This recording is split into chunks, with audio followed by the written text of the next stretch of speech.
As the year comes to a close, we know a lot of you have been asking the same pandemic question of what should we watch now? Jeffrey Brown spoke with a film critic and a TV critic who shared their recommendations for the holidays and beyond. It's part of our arts and culture series, Canvas.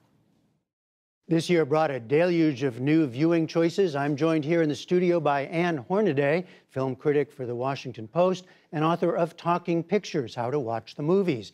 And from Los Angeles, Lorraine Ali, television critic for the Los Angeles Times. Nice to see you both again. Lorraine, why don't you start us off with a couple of your favorites from the world of television? Okay, well, one of my favorites is Only Murders in the Building from Hulu. And it is a comedy, but also a murder mystery starring Steve Martin, Martin Short, and Selena Gomez, which is an odd trio. But together they play kind of these amateur sleuths that all live in the same apartment building in New York. Oh, that is a very good line. Badly delivered, but a good line. They become podcasters of a crime podcast, but they also become part of the crime. And it's just hysterical. It's a great combination. I also really love Impeachment, American Crime Story, which is a dramatization of basically the Monica Lewinsky, Bill Clinton, what do you want to call it, fiasco scandal. Mm-hmm. And it's fantastic. And it kind of takes the salacious aspects of that era, but it adds this really kind of this depth in there and gives you the background on all these characters. It's just fantastic. All right, Ann, you want to give us a couple of movies?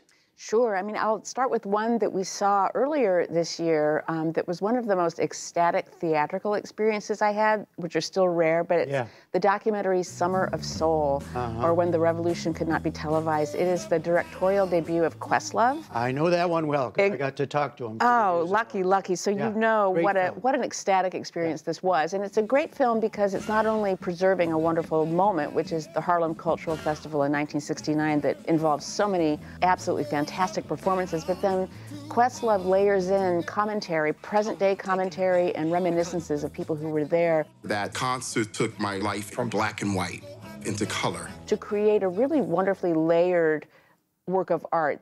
How about another one? Parallel Mothers by the great Pedro Almodovar. He is so good, and he is so consistently good that I think we're almost in danger of taking him for granted.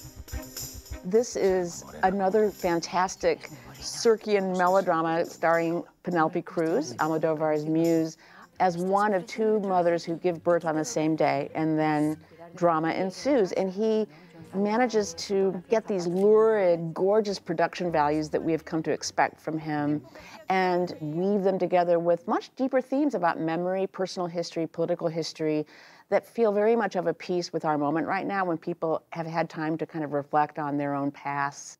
So when I asked you both beforehand to think about themes for the year, Lorraine, you said one theme that jumped out at you was series that you saw with strong women. What are you thinking of?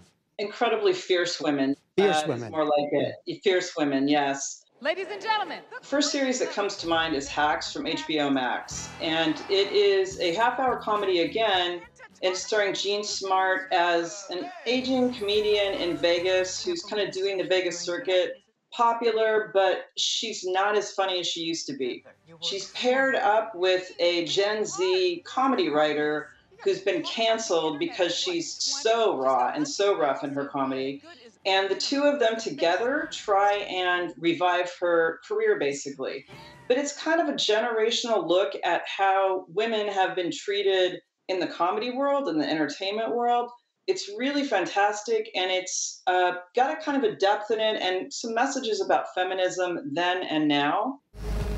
I think my second pick would be Yellow Jackets. And this has come later in the year. This is right here at the end of the year, and that's on Showtime. And I like to call it the Lord of the Flies with teenage girls. They are a 90s era soccer team that crashes in the wilderness, and they have to survive.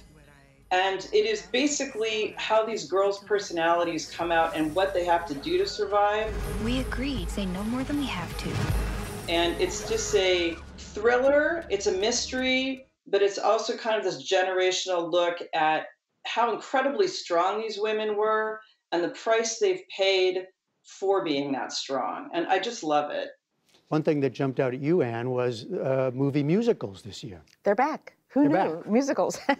If you had asked me 2 years ago what would be hot in 2021, I probably would not have said musicals. But two of my favorite movies of the year wound up being musicals, and that's West Side Story, Steven Spielberg's new adaptation of the classic 57 Broadway play / 61 movie. It is absolutely magnificent, just bursting with color and movement and present-day resonance that feels utterly organic and not forced. Terrific performances across the board. And then another one that's coming our way is Cyrano, which is Joe Wright's adaptation of the classic novel. Pleasure to meet you, Cyrano de Bergerac.